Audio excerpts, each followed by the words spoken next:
Demi-finale d'Europa League, bonjour à tous, voici mes pronostics pour Tottenham contre Bodo Glimt et Bilbao contre Manchester United. Je vais donc développer mon avis sur ces deux rencontres, je vais vous donner mes pronostics. J'ai très longuement analysé les matchs, restez bien jusqu'à la fin de la vidéo, je vais vous donner un combiné à tenter sur les deux rencontres. Si vous êtes nouveau sur la chaîne, n'oubliez pas de vous abonner, d'activer la cloche des notifications.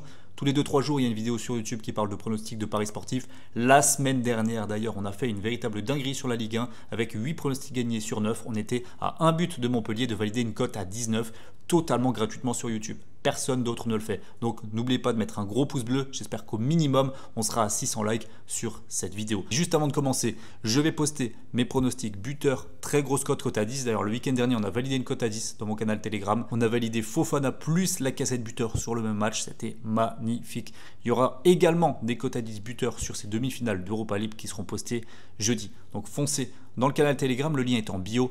Et en commentaire épinglé, vous pouvez rejoindre dès maintenant. Nous, on part maintenant sur ces demi-finales d'Europa League. Les favoris pour gagner l'Europa League, c'est Tottenham d'après les bookmakers avec une cote à 2,65, suivi de Bilbao, cote à 3, Manchester United, cote à 3,20 et Bodo Glimt, cote à 12. C'est avec les Norvégiens, font fils de très large outsiders. Ils ont sorti la Lazio au dernier tour. Et franchement, on va analyser un petit peu, mais c'est vrai que c'est l'équipe la plus faible des quatre. Pour ces demi, on a une qualif d'1,25 pour Tottenham, donc très largement favori malgré le retour à l'extérieur.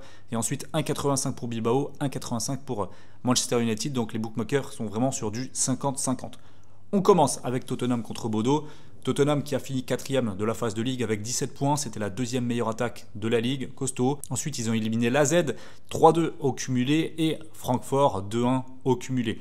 Du côté de Bodo Glimt, ils ont terminé 9e avec 14 points, donc ils sont passés par les barrages. C'était la première équipe à être en barragiste. Ils ont battu Twente, 6-4 en cumulé. Ensuite, ils ont battu 4-2 l'Olympiakos en cumulé et 4-3 la Lazio en cumulé. Donc, on voit quand même une très belle puissance offensive de la part de Bodo Glimt. Au total, on a une équipe de Tottenham qui a 22 buts sur la compétition. C'est la 5e équipe. Ils ont 13,3 tirs par match. En moyenne, c'est seulement la 14e équipe de toutes les équipes engagées alors qu'ils sont en demi-finale.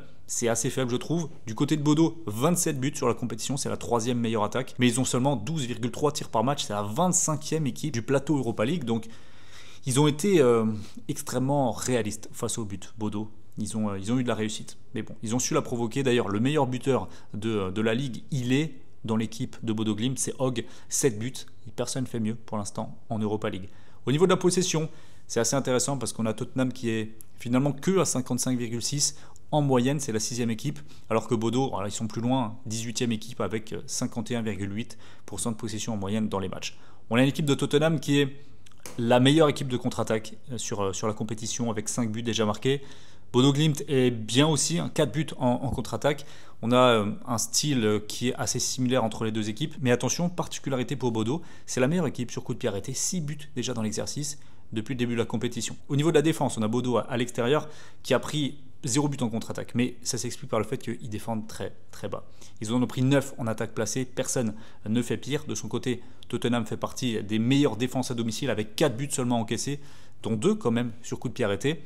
Quand on sait que Bodo est la meilleure équipe de coup de pied arrêté sur la compétition, ça peut donner des idées. Et cette méfiance va augmenter encore parce que Bodo est la 3e meilleure équipe en termes d'expected goals créés, 26,45 au total. Donc ils n'ont pas beaucoup de tirs, mais quand ils ont un tir, généralement c'est une grosse occasion.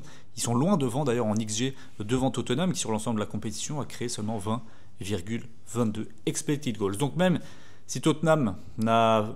Donc en conclusion, pour moi, ok, Tottenham, ils font pas partie des meilleures équipes offensivement sur la phase d'élimination directe notamment, mais ils ont quand même un large avantage sur ce match aller parce que Bodo, à l'extérieur, c'est compliqué. Ils encaissent, ils défendent bas, ils vont essayer de marquer sur un coup de pied arrêté, mais ça va pas être un grand football. Donc moi, je dirais 2-1, 2-1, 3-1, 2-1. Allez, je vais dire 2 buts à 1 pour Tottenham sur ce match aller, mais une belle victoire de Tottenham avec au moins 2 buts dans la rencontre, mais je ne vois pas Tottenham marquer non plus 4-5 buts dans la partie.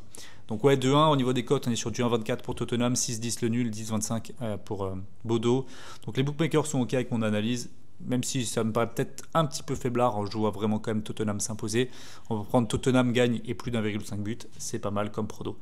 On continue avec Bilbao contre Manchester United. Bilbao, donc, ils ont terminé deuxième de la phase de ligue avec 19 points. Ensuite, ils ont battu 4-3 la Roma en cumulé et 2-0 les Rangers lors des quarts de finale. United a fini troisième, donc juste derrière Bilbao, 18 points, invaincu dans la phase de poule, invaincu également lors des matchs à élimination directe. Ils ont éliminé 5-2 la Real Sociedad, 7-6 contre Lyon avec ce match épique, on s'en souvient tous. Au total, Bilbao, c'est 21 buts, 9e meilleure attaque, seulement la 9e meilleure attaque du plateau, alors qu'ils sont quand même en demi-finale. Il y a 15,8 tirs par match. United de son côté, c'est 28 buts au total. 18,5 tirs par match, c'est la deuxième meilleure équipe sur ce point-là. On constate une supériorité quand même au niveau du jeu de Manchester United et ça va encore se creuser avec les prochaines statistiques. La force principale de Bilbao, c'est sa défense. Seulement 2 buts concédés à domicile, c'est assez impressionnant. United de son côté, c'est la deuxième meilleure équipe en termes d'expected goals créés. Sur le plateau Europa League, c'est très costaud ce qu'ils ont fait United cette saison. On peut se moquer d'eux sur le championnat, c'est une chose, mais j'ai dit Ligue des Champions, en Europa League, c'est très costaud. Bilbao est seulement 11e en termes d'expected goals créés. Ça montre encore leur manque de créativité dans le jeu. Par contre défensivement, c'est vraiment là où ils puisent leur force. 11 expected goals concédés seulement sur l'ensemble de la compète, c'est magnifique. United est à 17, un titre de comparaison. Donc pour moi, on a deux équipes assez proches. Bilbao paraît plus solide, mais United meilleur dans la création. Au niveau des cotes, c'est du 1,94 pour Bilbao, 3,40 le match nul, 3,85 pour United. Je vais partir sur le match nul ici, je vais vous donner un score d'un partout pour ce match aller. Je vois United se qualifier. United ne perd pas ou perd d'un but puisqu'ils sont jugés outsiders avec moins de 4-5 buts dans la partie, peut-être quelque chose comme ça pour faire grimper la cote. En tout cas, je trouve que le scénario est assez lisible sur les deux matchs. Mon petit combiné, donc, ce sera Tottenham s'impose et plus d'1,5 but. Et ensuite, on va prendre donc United perd maximum d'un but et moins de 4,5 buts également dans le match. Petit combiné Europa League. Merci à tous d'avoir suivi la vidéo. On se retrouve très vite pour les pronostics Ligue 1 de ce week-end avec la course à l'Europe qui est hyper passionnante en Ligue 1. Donc, likez bien la vidéo, abonnez-vous et j'espère que vous avez rejoint le canal Telegram. À très vite. Ciao, ciao.